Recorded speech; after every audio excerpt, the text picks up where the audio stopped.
પેલા આપણે ઓલા રાજકોટ બટુકભાઈ હેરમા પાનવાળાને ત્યાં જવાનું છે. કેમ બાપા? એને વાલા આપણે વેણ આપ્યું છે, અને સાધુ જો વેણમાં ખોટો પડે ને તો એને લાંછન લાગે વાલા. આપણે અહીંથી સીધા વ્યા જઈ બટુકભાઈ ત્યાં, અને ત્યાંથી જાવું આપણે બગદાણે. બરોબર ને? હાલો. સીતારામ.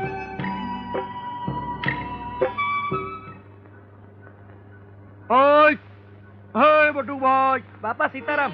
સીતારામ સીતારામ વાલા. અરે બાપા, આમ અચાનક મને કેવડાવ્યું હોત તો હું તેડવા આવત. હવે વાલા તમને વેણ આપ્યું તું, પછી તમને તેડવા બોલાવાય? આવી ગયો, મારા રામની ઈચ્છા થઈ એટલે આવી ગયો તમારા ઘરે. ભલે બાપા, હાલો અંદર. શું છે બટુકભાઈ? અમે ગયા તા હતાધામ, એટલે પછી રસ્તામાં તમે યાદ આવ્યા. હા એટલે આવી આવ્યા.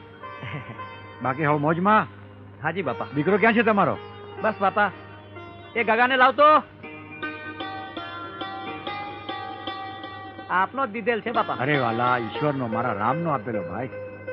સીતારામ. પેલા તમારું ઘર બહુ નાનું લાગે છે. બાપા, આપની કૃપા થાય તો મોટું થઈ જાય. મારી કૃપા હોય વાલા, કૃપા તો મારા રામ. બાપા, હવે આવ્યા છો તો થોડુંક રોકાવ ને. ના વાલા, બટુક, મારી તબિયત બરાબર નથી ભાઈ. આ તને વેણ આપ્યું હતું ને એટલે આવી ગયો ભાઈ. મારા રામનો હુકમ થાય તો વળી પાછો આવીશ, અને આપણે મોજ કરશું. સીતારામ બાપા. સીતારામ. સીતારામ બેટા, સીતારામ. સીતારામ. લ્યો બટુકભાઈ. હા બાપા. અમે રજા લઈએ. ભલે બાપા.